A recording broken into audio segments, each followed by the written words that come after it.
hottest debated topics in 2023 and sure to be in 2024 as well, and that is remote work. I posted on LinkedIn about a month ago offering a call for individuals to come and offer their perspectives. We know there's multiple sides to this debate, and I think what one of my fears is in an algorithm-driven world, we're in an echo chamber, and so often we're just filled with stories and news that actually satisfies what we indeed believe. And so I thought what would be really compelling, and we at the Upwork Research Institute wanted to bring together a group of thoughtful leaders who really share one thing in common, and that is to create compelling employee and workforce experiences that really make work satisfying and their businesses more productive. Now, the difference is, as we're going to hear over the next several minutes, is that they're doing things very differently in how they reach that mission. And that's what I'm excited to dive into with each of them today. And so please follow along with us in the comments, ask questions. We'll be following in real time as we really engage in this dialogue on what is the best way to work today. And as you'll see, there's no one size that fits all, but I think it's important that we hear everyone's perspectives. So that being said, JJ, I want to start with you. Do you mind introducing yourself and just letting the audience know which side you're going to be representing today? Sure. Hi, I'm JJ. I am the Director of Remote Org Effectiveness at Upwork. I'm a remote work and an organizational culture expert. I'm leading organizational effectiveness at Upwork as we build a best-in-class remote-first company. Not to say that we're there yet, but we're on the road. I'm obviously pro-remote work, but with a caveat. I also believe that it's not necessarily right for every single organization. And I think that's where the conversation is going to get very interesting today. It's less about yes or no, remote work or no remote work. It's more about what is actually right for us. How are we actually going to do this? And that's the question I think we need to be asking. Love it. Thank you so much for that. Amin, I'm going to turn it over to you. Do you mind introducing yourself? Hi everyone, Amina Moreau here, and I'm a co-founder and the CEO of Radius. And I am going to be taking the moderate view today. And in general, I pride myself on being the gray area person. I like putting my feet in the shoes of other perspectives. I think it's more interesting that way. And frankly, I have been on both sides of the equation. I have run teams that were 100% in office pre-pandemic. And now I'm building a startup that is completely office free or officeless, however you want to look at it, depending on your perspective. But, we've saved a good amount of money by not having to have that real estate and have found ways to empower our remote and distributed team. However, recognize that there are downsides to both. And so I'm going to be arguing for the moderate view that really examines the pros and cons of both, some misnomers in the nomenclature as we're talking about the future of work. And I'm very excited to dig into this and poke and prod and not be in that echo chamber. And let's disagree a little bit, shall we?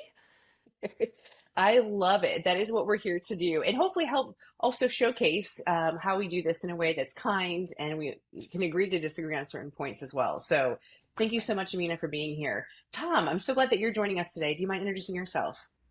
I'm sure. Good to be with you, Kelly and Amina and JJ. I'm Tom Gimbel. I'm the founder and CEO of LaSalle Network. We're a recruiting and staffing and culture company headquartered in Chicago, working across the United States. I founded it 25 years ago.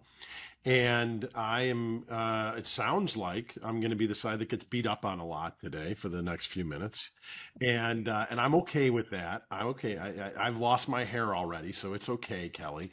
I'm a believer in the old Drucker speak of culture eats strategy for breakfast, and I think that being in the same four walls adds a lot to the culture, adds a lot to the strategy, adds a lot to the ideation and creativity of team think, and so I'm going to take that side. But like the other folks, I think there are pros and cons to everything, and I do believe that companies, founders, CEOs, they know their company's best, and they should do what they believe is right for the growth of their company and the return of shareholder value. So as a researcher, I just want to start by grounding us in just some stats right off the bat, just to give context of how do we end up here today in the year of 2024, where this is even a discussion.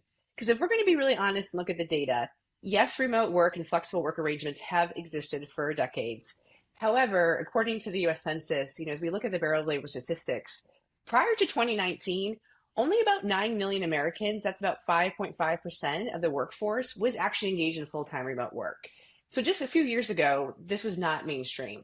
Fast forward, pandemic hits, AI really starts to become mainstream, distributed work takes off, and today we have upwards of almost 28 million US workers now working remotely.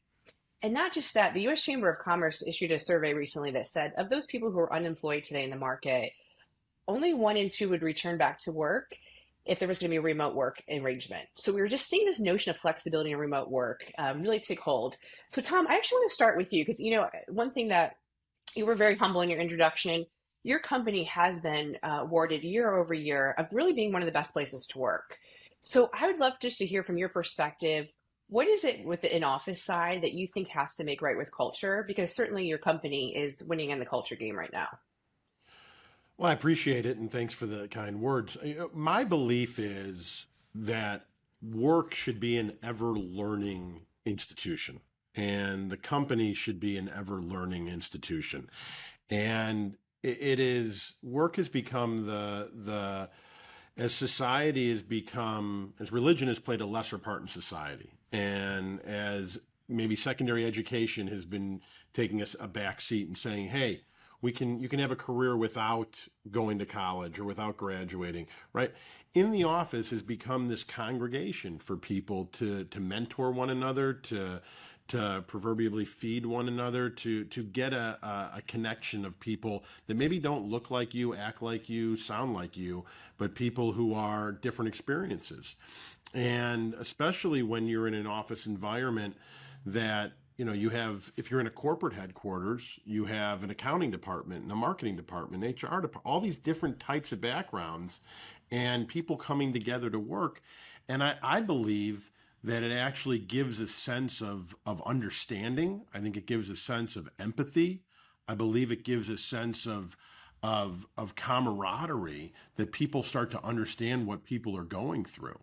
And when you're behind the camera and you turn it off after the meeting, you don't see the tears, you don't see the laughs. You've been grinding away for 10 or 12 hours a day, and you really don't want to make the commute home, and you're really tired. And your boss or your boss's boss or the CEO sees you, and you end up having another half-hour conversation that's career changing, Mhm. that's life changing, because now they have some insight into what's going on and they've mentored you. You don't get that when you're at home. And I think Mhm. those are the things that don't get talked about enough. Yeah. Amina, I'm curious because I'd love to hear your reaction to that because I think your business that you're creating and co-founding it is, I still think would agree with Tom that there's a sense of community that needs to take place with work. So I'd love just to hear your response and how you're thinking through that. I'm quite happy that you picked on me first because I was going to interject and say, can I play devil's advocate for a minute? Because and I don't disagree with anything that you've said, Tom. I do believe that those interactions, that mentorship, it's so important in that camaraderie. But that last example that you gave about that discussion, that conversation with the boss, the manager, that might not have happened had you been working from home. As a leader myself, believe so strongly in mentorship and in growing together as a team. And so these are questions we're asking ourselves. How do we do this? And the one thing that I've gotten a lot of advice around also is don't rely on serendipity to drive your learning and development and your culture building. Be intentional about it. And the example that you gave was a little bit serendipitous. You make your own luck, right? But do we want to rely on luck to build our culture, or do we want to design intentional opportunities for that mentorship? And that's, or do we want to rely on both and basically make opportunity in all of those ways? Mm. JJ, I want to get your voice in this real quick too. I mean, how are you thinking? Obviously, we at Upwork are a remote first company. How are you thinking about this? I know these are challenges that we talk about here today that, if we're going to be honest, as Tom has mentioned, Amin has mentioned, these are true barriers as we think about remote work that do require a new way to think about leading. How are you thinking about this, JJ, building a playbook here? So first of all, I think about that word barriers because there are different types of barriers, right? So there is absolutely, it's true, when you turn off the camera, you don't see somebody's full life. But when you only have one office in one single location, you don't see as many people. You have fewer people who you're accepting into that office. So what do we think about as a barrier, right? And I think that one thing that we really think about at Upwork is we believe that remote work is a pathway to opportunity for people around the world who are looking to build their careers. And getting outside of the office and having that global perspective and that inclusiveness is breaking down barriers. So my question, to go back to what Tom was talking about, and to also Amina's excellent point about serendipity, is it so much that you can't build culture remotely, or is it that we just don't know how yet? And I think the answer is more the latter. It's that we don't know how, and we have to learn. And to I go back to the culture of learning, that's something that leadership has to engage with. I believe you're absolutely correct, JJ, in what you said. I believe that culture can be built, and culture is the entirety of the organization or the department. What I believe suffers is the individual growth trajectory. I think that the exposure that one gets to people outside of their lane or their insular bubble of their department is lost. And I think that you may have a meeting. There's just a comfort level of somebody saying after the meeting, you know what, why don't we go grab lunch together and talk about it? And especially when there's a disagreement. And I think too often we live in a world of hoping for utopian relationships of, how about when things go badly and you call somebody and they don't answer versus being able to see them in the office and in the hallways. I believe, I'm not a dinosaur. I think that remote work is a fantastic option that we have due to technology. And I believe that the ability to be on a meeting when you can't be in the office is fantastic.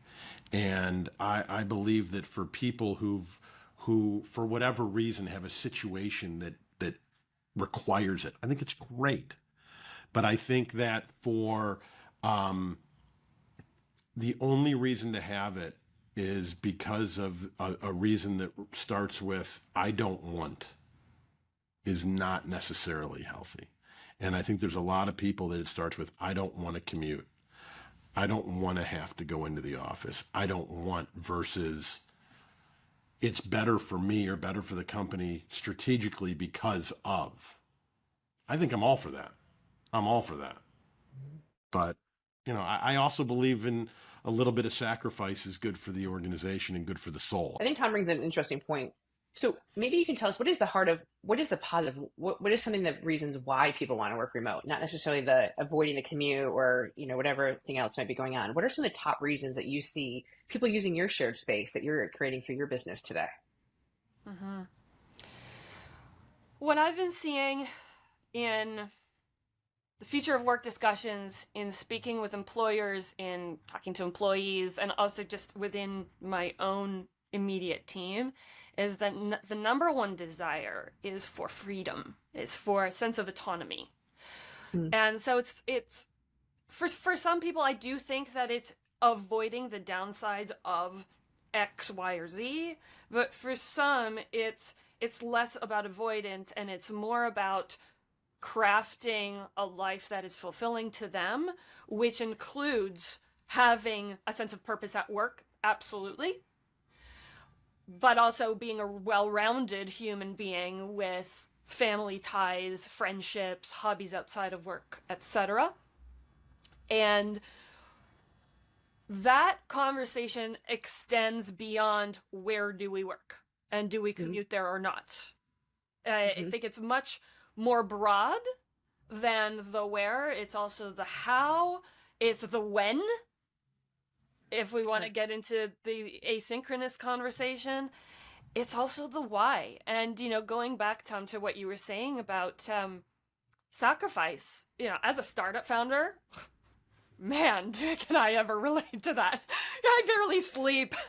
I have put 90% of the rest of my life on hold to build Radius because I believe in it so much. And that is the part that I think is so important, the belief. Because belief is so strongly tied to a sense of purpose. And you know, look at organizational psychology, look at statistics, surveys. That is the number one thing that connects people to not just their passion, but their productivity, their sense of innovation.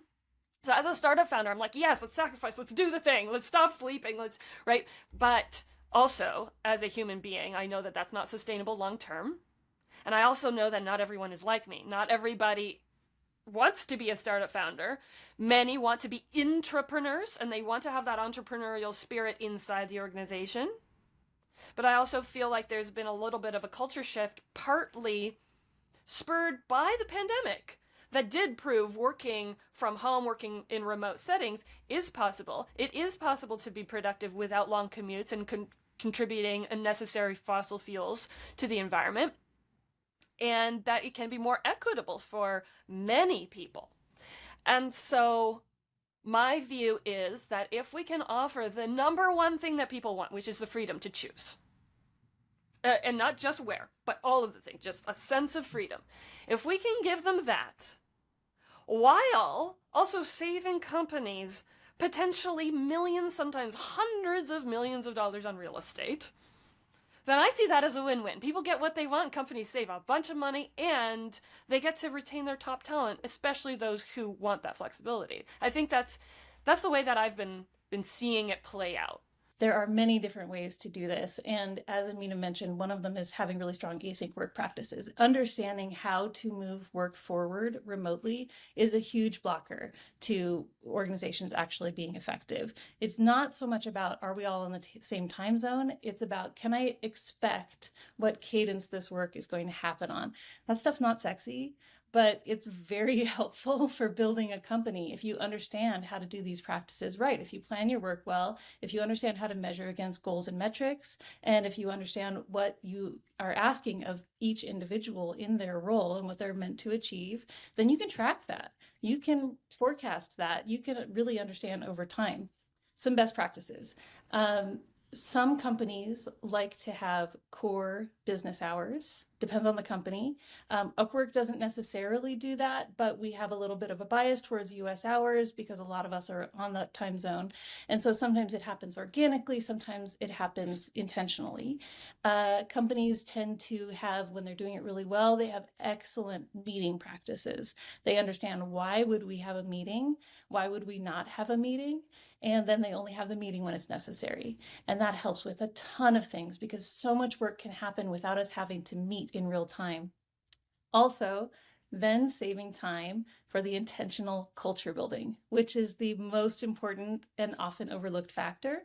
You save all of that time on your management and your productivity, and you use it to build culture. You use it to say, okay, we are going to have gatherings. We are going to be intentional about how we get together.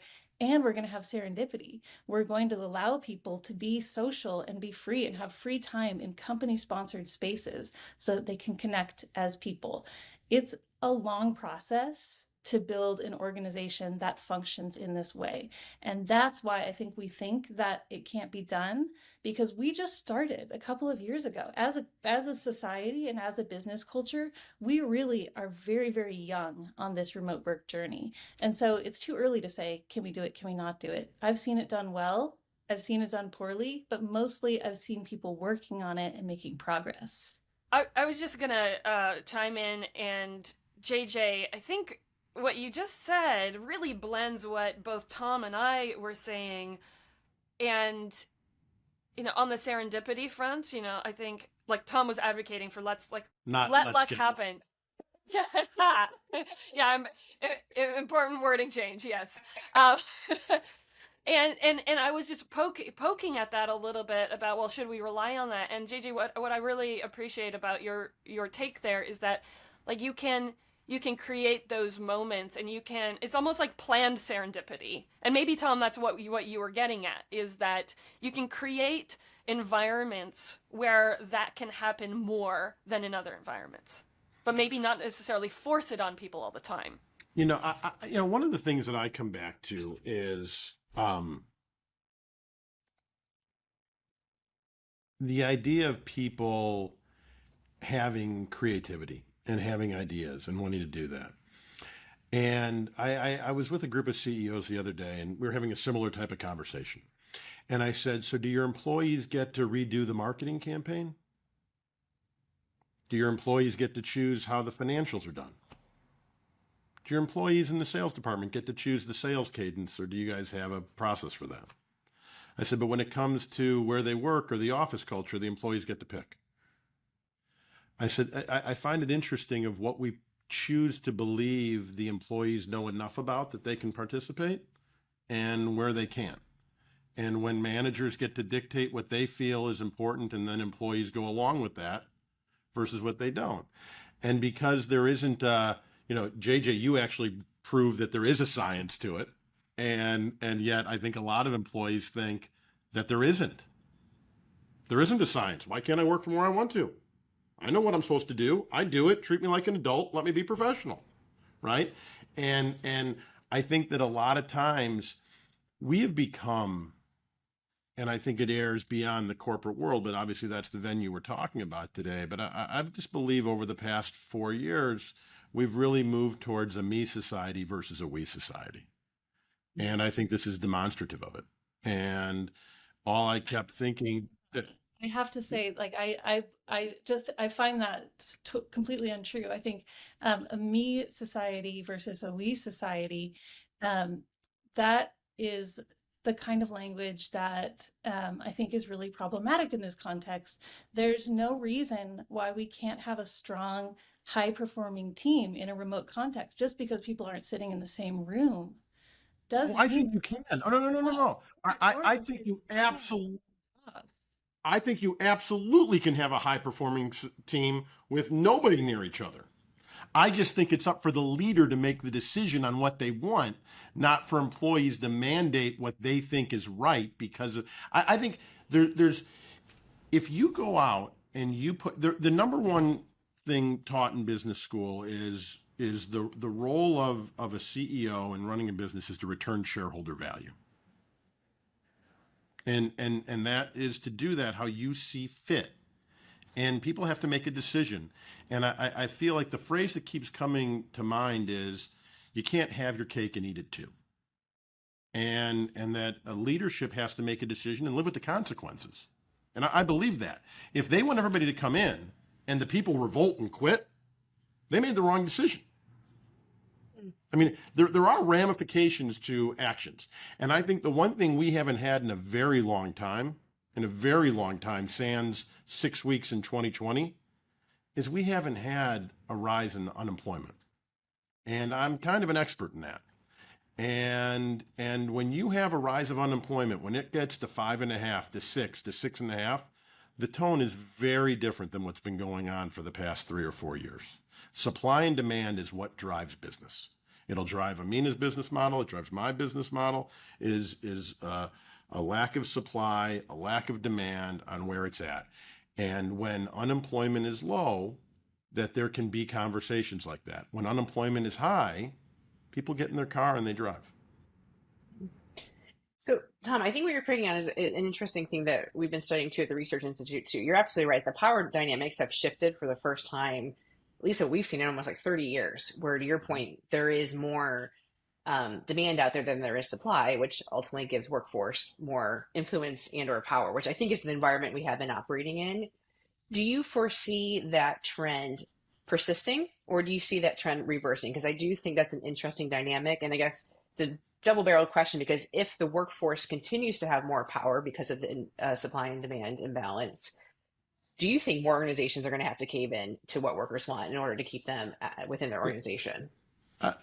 In 1 second. So to follow up on that, so I believe in the ability to do remote work. I have to travel next week. And if there wasn't this technological change and shift, there are several meetings I wouldn't be in that I wouldn't have been in 2019. And now that I'm going to be someplace else, I can still participate in those. I can utilize the technology. So I'm voicing an opinion on a certain aspect, but I do believe in it and I do use it. So I think that's really important.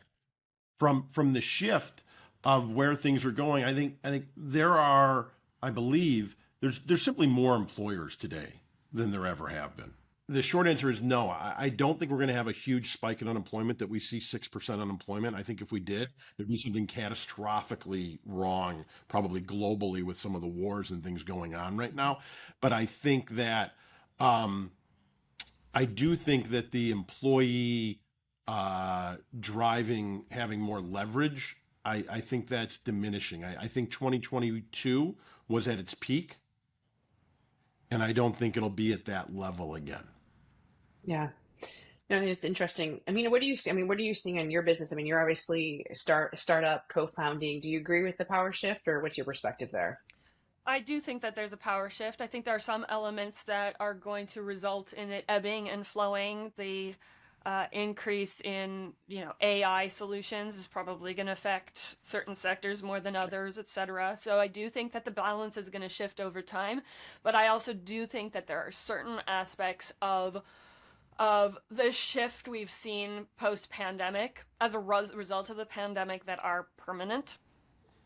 And there's a big question that we've been asking ourselves on our team as we construct our marketing and our sales strategy for our product. Sure.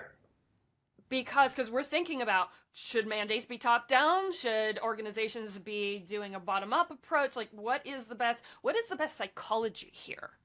And the reason this is important to us as a company for sales is because at the end of the day, what Radius does is it offers on-demand meeting space and collaborative workspaces, right? And so Yep. we are effectively selling occasional space to companies to bring people together. And what we've seen, and we're still a relatively new company, so the data is early, but what we've seen is that when our customers force our spaces on their employees, they don't want to come. But when they say, hey, we've got this space booked next Wednesday all day, if it's convenient for you, if it's in your neighborhood, have a look at the photos. So and so has decided to come. You want to bump into them. If you make it a bottom up approach so that the employees themselves are actually booking the spaces, and we've got guardrails around how that can happen, but give them the autonomy to book the space, we're actually seeing a lot more excitement. And the metrics actually, like the actual objective numbers, look better when you give people the freedom to choose. But Tom, you're right. The responsibility of a CEO is to return shareholder value. I think also do good in the world. That is, one of my philosophies. And if you can do that better by not saying thou shalt, but listening to your people and then empowering them with the tools to do what's right for the team and the company that's going to bring back that shareholder value. I think that's the win-win. Make people want the same things that you want. Mhm. So I love that point, and I want to build on that because there's a study that came out a week or two ago from Katz Business School, and they studied the S&P 500, and they looked at the RTO, the return to office mandates, and they found that there's no discernible difference on the bottom line among the companies that required their workers to return to the office. So I think that that's early. Once again, the data is still early and we're still far out on actually knowing how this works, but I think there is a story there. Requiring it, mandating it, that may be where the issue really lies. If we look at some of the companies that are trying to rethink this, there are a lot of them are going towards this model that Amina is talking about. So you've got Dropbox, Atlassian, Thumbtack, Upwork is doing this as well. There are companies that are saying, we're keeping the offices, but we're thinking about how we're going to use them. We're going to use them intentionally. We're going to say, this is for you to come and visit and connect with your team and have a moment together, have an offsite, have an all hands, whatever it is. This space is for you and you can use it when you want to. And we'd like you to come in on this day so you can see the entire team. That seems to be going well.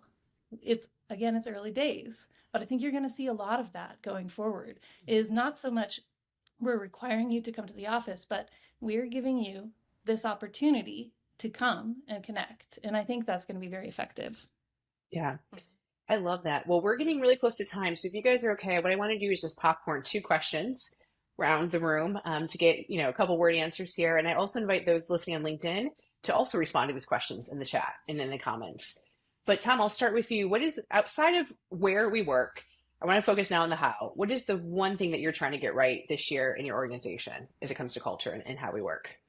Oh, I would say probably learning and development to make Okay. sure that we're hiring the right people and we're advancing their education process, both in our business and as professionals. I believe that that's the responsibility of a company is to make sure that the people who they have who want to grow Yeah. have the ability and the wherewithal to do so. Yep. Love that. Mina, what about you? Outside of getting more sleep. Yeah, I could use some more sleep. uh, on that note, though, I think my answer is introspection as it relates to expectation setting. So whether you are in office, if you're working from home, or a third place, there are 1,000 ways to work remotely, right? Working from home is not the only one.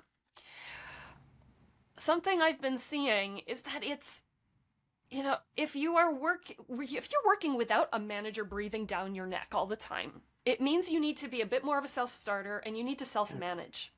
Not sure. everybody knows how to do that. Some people are also fresh out of school, have never had to do it before to that degree. And many people have never even thought to review what their work preferences are. Do I work better at 11 p.m. or at 5 in the morning? They simply don't even know because they've never thought about it. And therefore, it's hard to set expectations. Even my own team, right? We've been exploring, do we set our Slack statuses for when we're available? Do we have a wiki? Do we use a calendar system? What do we do so that we know who is available when, so that the synchronous work can be Mhm. done, and we know when to expect responses and all of that stuff. And in order to set those sorts of expectations at the team level, you first have to start out with introspection. Not everybody knows how to do that, and therefore I think managers need to upskill themselves if they don't know how to do it yet.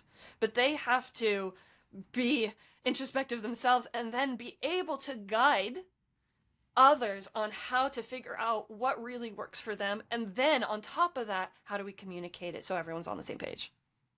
Love that. That's a really thoughtful answer. JJ, what's top of mind for you this year?